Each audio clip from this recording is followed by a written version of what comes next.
السلام عليكم ورحمة الله وبركاته، عساكم بخير طيبين. كيف أموركم؟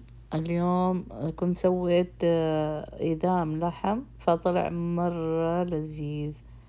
حطيت فيه لوز وسميته كورما باللوز، فحبيت أشارك الوصفة معاكم، فنبدأ ونقول بسم الله.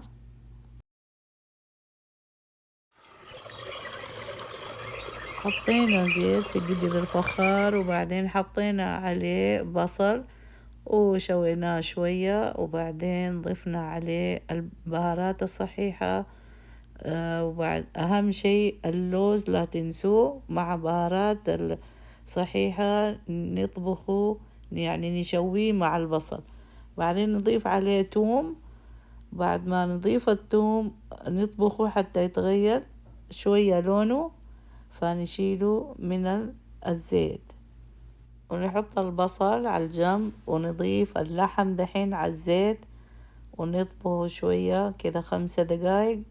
بعدين نغطيه حتى يعني تطلع الموية منه ويتغير لونه.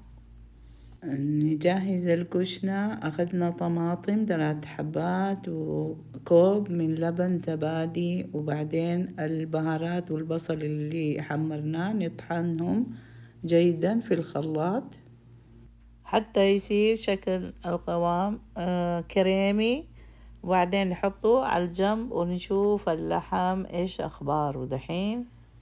نضيف على اللحم 2 ملعقة من زنجبيل مطحون و2 حب كمون بعد ما ننظفه، وممكن نغسله كمان لأن أحيانا يجيكي كمون يكون عليه مرة تراب، فلازم ننتبه لما نجي نستخدم. غطيناه وتركناه لمدة 10 دقايق، وبعدين حطينا عليه دحين الملح وبرضو نلخبطه، وبعدين نغطيه، وبعد 10 دقايق نشيك عليه تاني. نضيف عليه 1 ملعقة من كركم و1 ملعقة من فلفل الأحمر المطحون، نلخبطهم زي الناس، وبعدين نغطيه تاني لمدة 10 دقايق. وبعدها شوفوا كيف صار اللون، الموية نشفت حقتها.